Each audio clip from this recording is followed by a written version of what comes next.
Hey everybody, it's Paul Macaluso, the Multifamily Renegade. Today I want to go over an article that I saw last week in USA Today that talks about the nuisance and crime-free ordinances that local municipalities pass or have passed in the past that basically try to crack down on illegal activities within their communities.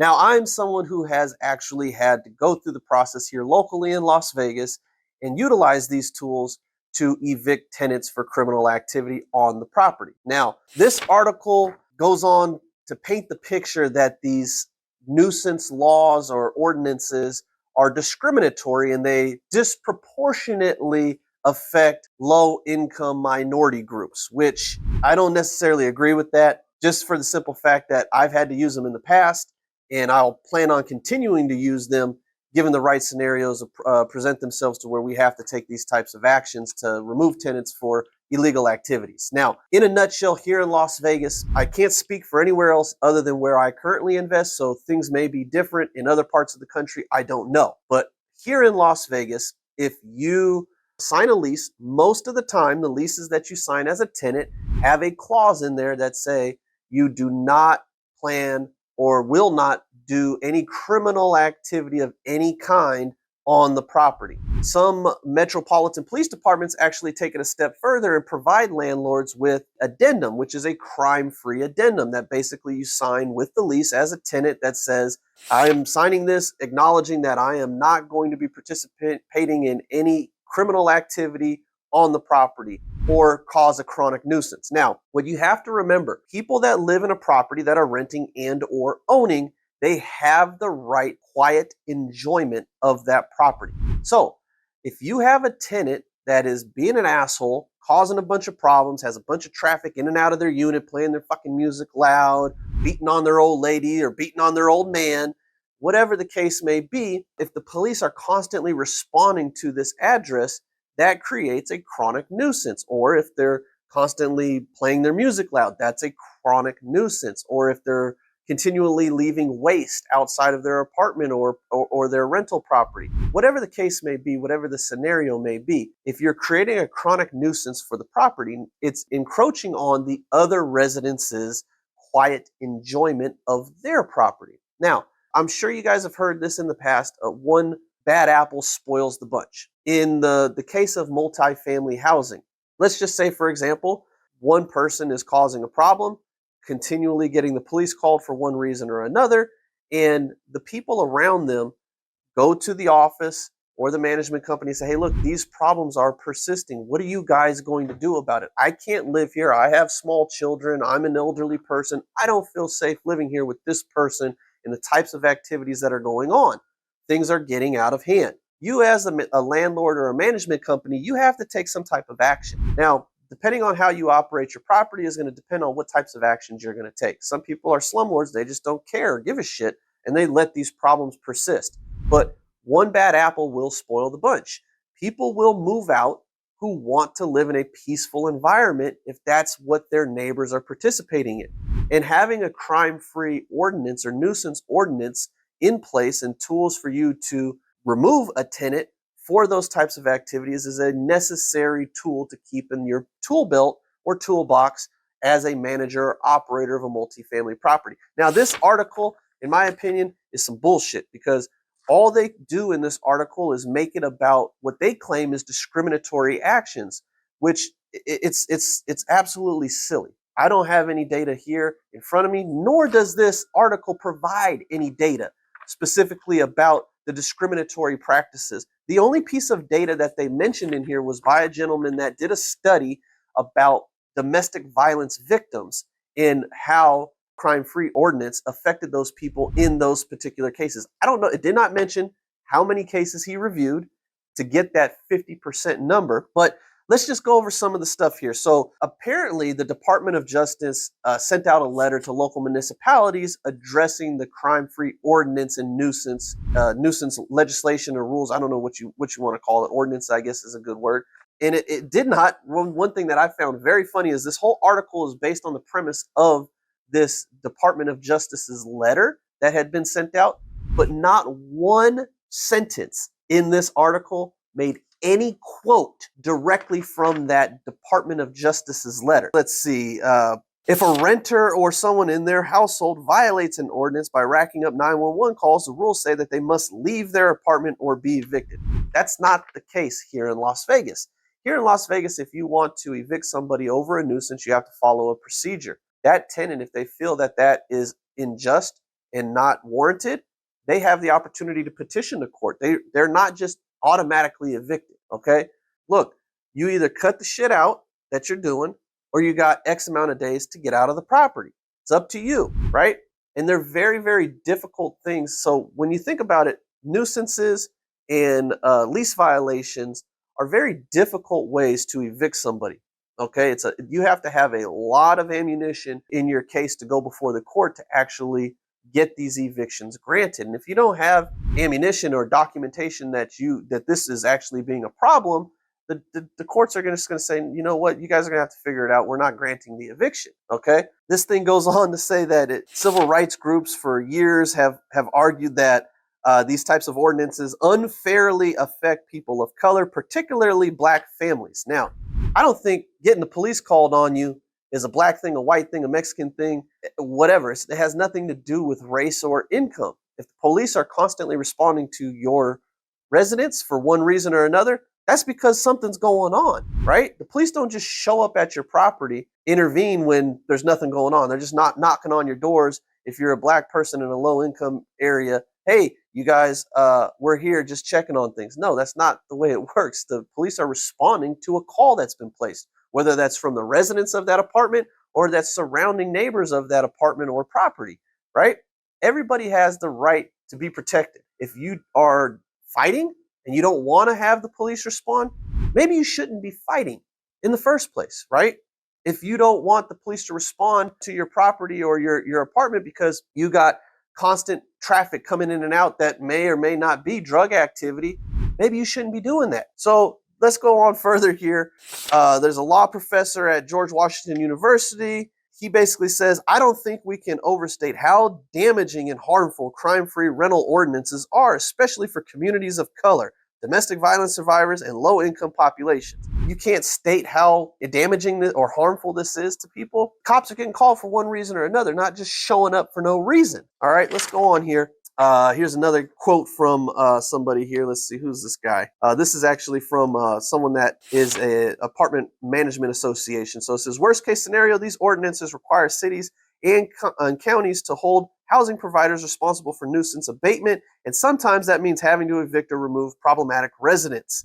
So that's one thing that they did not really emphasize in here. They kind of glossed over this in this article, this fact that you as a property owner, if you are constantly having the police show up to your property for response calls, it's your job as the property manager or the property owner to remedy that issue, right?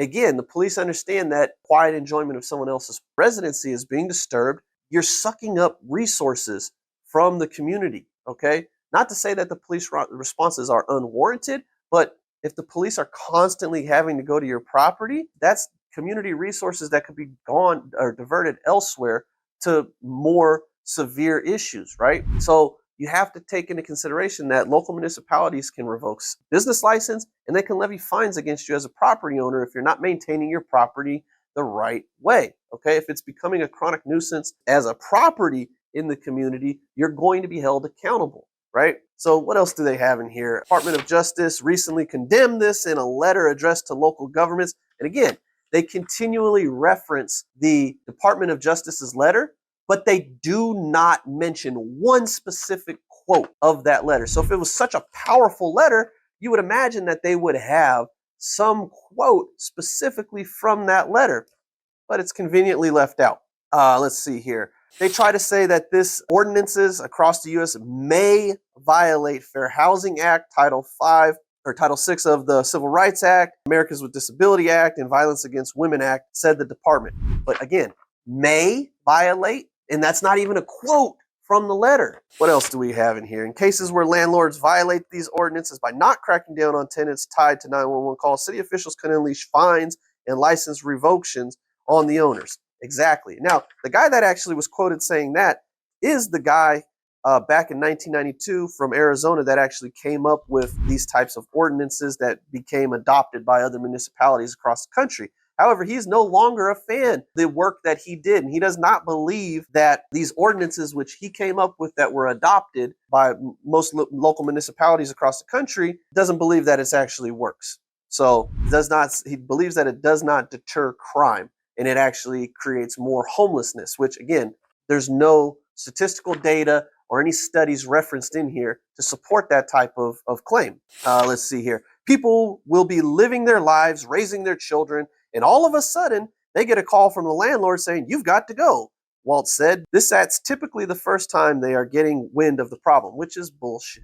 If you're living at a property, unless you live in a fucking slum somewhere and the landlord just doesn't give a shit, your management company or your landlord's going to make you aware that, hey, there's a problem here. At least that's what I do as a property owner. And I would suggest if you're a property owner, you do the same thing. Having a relationship, being a tenant-landlord relationship, the success of that relationship is based on communication, all right? Not having communication with your tenants and expressing what the concerns are and what the problems going on could be and the ramifications of those problems to that tenant, I mean, that's just poor business. You have to communicate, right? Let's see what else we can go over in this article here. And again, I'm sure you guys can see from the way that I'm going over this, I'm not a fan of this at all. Anti-crime properties are likely in violation of the Violence Acts Against Women, with which Congress reauthorized in 2022. Likely.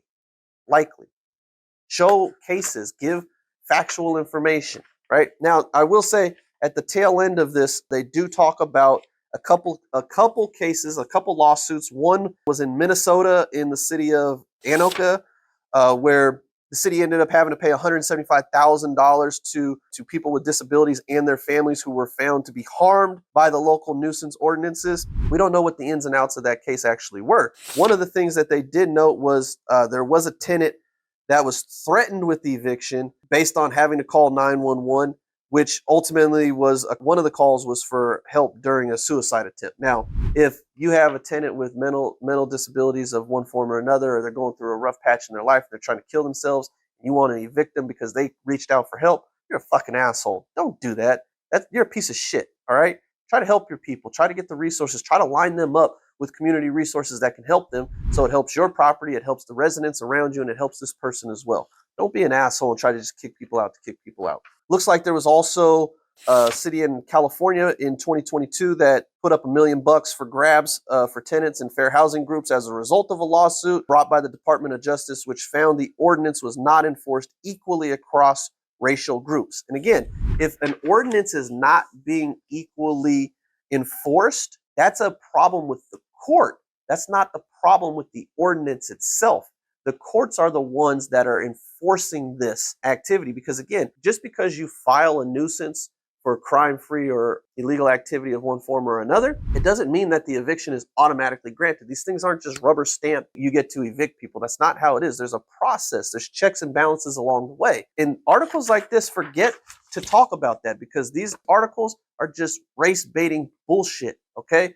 And we got to stop. The community deserves better. People deserve better. And if you're claiming to be a journalist, you damn well deserve better reporting, okay? So I'm Paul Macaluso. If you got a multifamily renegade, if you guys have any questions about this article or want to debate or leave your comments or engage with me in some type of dialogue regarding nuisances and the processes that are followed here in Las Vegas, let me know. I'm more than happy to do that. If you like this video, give me a thumbs up. But just to recap, this article did not make one mention of any specific language or quotes from the letter from the Department of Justice regarding the nuisance and crime-free ordinances that have been passed across the country for local municipalities. These advocacy groups are saying that this is a win. Sorry, guys, this isn't a win. People have the right to protect their properties. Residents that aren't committing an issue have the right to quiet enjoyment of their property. And if you have a tenant that's an asshole, that's out there doing things that they're not supposed to be doing, tough shit. They're going to have to deal with the consequences of their actions. People need to have accountability. If you're a landlord and you're out there just randomly throwing people out because you found a loophole, you're a piece of shit and you shouldn't do that, all right? That's the problem as well. You have twofold problem here. You have people that don't want to have accountability for their actions, and then you have people that are slumlords or assholes that own property that want to use these tools in the wrong way. So there needs to be, again, in my opinion, better communication between the tenant and landlords. That relationship is a very tricky dynamic to maneuver and maintain, but communication helps that in many, many different ways. So I'm Paul Macaluso, the Multifamily Renegade. If you like this video, give it a thumbs up. If you didn't like it, give it a thumbs down.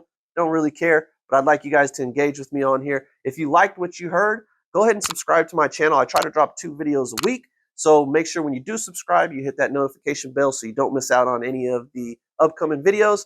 And if you haven't checked out the channel, make sure you do. I got a lot of great content over there. So check out some of the recommended videos or some of our recent videos on the channel. And again, thanks guys. I appreciate you watching. Paul Macaluso, Multifamily Renegade, signing out.